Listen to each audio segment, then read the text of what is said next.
এর প্রতিবাদে নারায়ণগঞ্জ জেলা যুবদল এবং মহানগর যুবদল কর্তৃক আয়োজিত আজকের বিক্ষোভ মিছিল ও প্রতিবাদ সমাবেশের সম্মানিত সভাপতি নারায়ণগঞ্জ মহানগর যুবদলের সম্মানিত আহ্বায়ক জনাব সজল ভাই, আজকের বিক্ষোভ ও সমাবেশের প্রধান অতিথি বাংলাদেশ কেন্দ্রীয় সংসদের যুবদলের কেন্দ্রীয় সংসদের বিপ্লবী সহ সভাপতি জনাব ইয়াসিন আহমেদ বুলেট ভাই, আরো উপস্থিত বাংলাদেশ জাতীয় দল কেন্দ্রীয় সংসদের সাধারণ সম্পাদক দীপক ভাই, উপস্থিত আজকে প্রধান বক্তা নারায়ণগঞ্জ জেলা যুবদলের সম্মানিত বিপ্লবী আহ্বায়ক জনাব সাদেকুর রহমান সাদেক ভাই, আরো উপস্থিত নারায়ণগঞ্জ মহানগর যুবদলের বিপ্লবী সদস্য সচিব জনাব সাহেব, আরো উপস্থিত আছেন নারায়ণগঞ্জ জেলা যুবদলের বিপ্লবী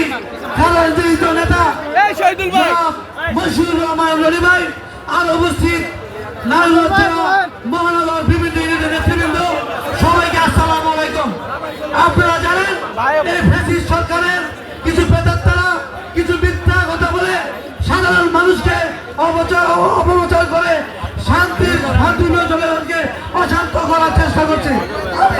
আমি রূপগঞ্জ যুবদল থেকে বলতে চাই, আপনারা অপপ্রচার করে কোনো লাভ হবে না।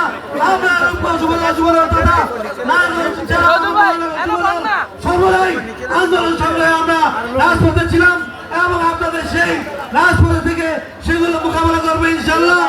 এবং আমি আজকের এখানে প্রধান অতিথি এবং বিশেষ থেকে একটি কথা বলতে চাই, আপনারা নারায়ণগঞ্জ জেলা যুবদলের আপনারা পূর্ণাঙ্গ একটি কমিটি করে দেন, যারা বিগত সাবেক ছাত্রদল নেতা আছে তাদেরকে জায়গা করে দেওয়ার জন্য আমি আগ্রহ আবেদন করি এবং এই নারায়ণগঞ্জ জেলা যুবদল এবং মহানগর যুবদলকে শক্তিশালী করার লক্ষ্যে পূর্ণাঙ্গ কমিটির কোনো বিকল্প নেই।